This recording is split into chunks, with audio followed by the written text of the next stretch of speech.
Halo semuanya, perkenalkan saya Keisha Divananda dari jurusan Fisioterapi kelas pengantar organisasi dan manajemen A.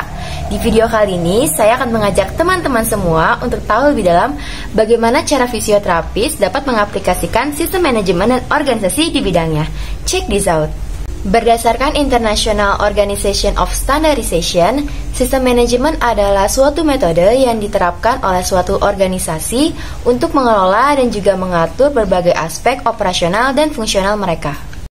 Menurut Kementerian Kesehatan, fisioterapi adalah tindakan rehabilitasi untuk menghindari atau meminimalkan keterbatasan fisik akibat cedera atau penyakit.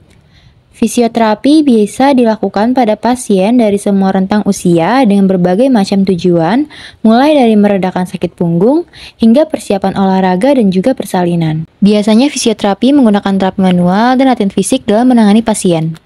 Nah, sebagai seorang fisioterapis, penting untuk memiliki sistem manajemen dan organisasi yang efektif untuk memastikan fisioterapis dapat memberikan pelayanan dan pengelolaan praktik yang berkualitas kepada pasien. Penasaran gak sih apa saja yang dapat diaplikasikan oleh seorang fisioterapis? Yang pertama adalah manajemen waktu. Sebenarnya manajemen waktu ini dapat diaplikasikan bagi semua orang, tetapi untuk fisioterapis dapat membantu mereka untuk membuat jadwal kerja, untuk mengatur waktu konsultasi dengan pasien, sesi terapi, dan juga tugas lainnya. Kita bisa menggunakan kalender digital untuk membantu dalam mengatur jadwal. Dan nanti bisa latihan kita bisa coba di rumah, nanti kita lihat perkembangannya untuk di minggu depan ya Ibu. Yang kedua adalah pengelolaan rekam medis. Sebagai seorang fisioterapis, penting untuk menyimpan catatan yang akurat dan juga terorganisir tentang setiap pasien mengenai sesi terapi mereka dan juga rekam medis.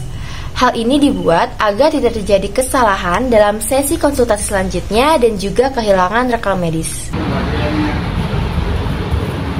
Dan yang ketiga adalah membuat organisasi ataupun komunitas fisioterapi.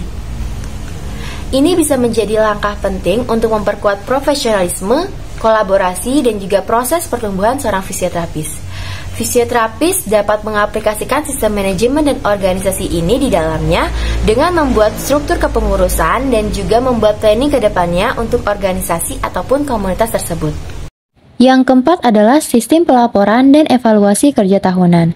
Fisioterapis membuat susunan laporan sebagai bentuk pertanggungjawaban atas pelaksanaan kegiatan pelayanan fisioterapi dan upaya untuk memperbaiki serta meningkatkan kualitas pelayanan fisioterapi setiap tahunnya. Strategi yang dapat dilakukan fisioterapis dalam mengaplikasikan sistem manajemen dan organisasi, yang pertama adalah perencanaan yang matang dalam tiap penerapan. Fisioterapis diharapkan bisa membuat perencanaan sesuai dengan apa yang dibutuhkannya. Dan yang kedua adalah komitmen dalam melaksanakan penerapan yang dilakukan. Komitmen sangat penting untuk menjalankan setiap kegiatan yang diaplikasikan agar berjalan lancar dan sesuai rencana.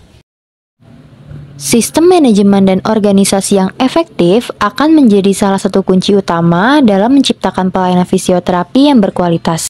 Sehingga kita sebagai fisioterapis dan juga pasien akan sama-sama merasakan kenyamanan dalam pelayanan fisioterapi yang diberikan.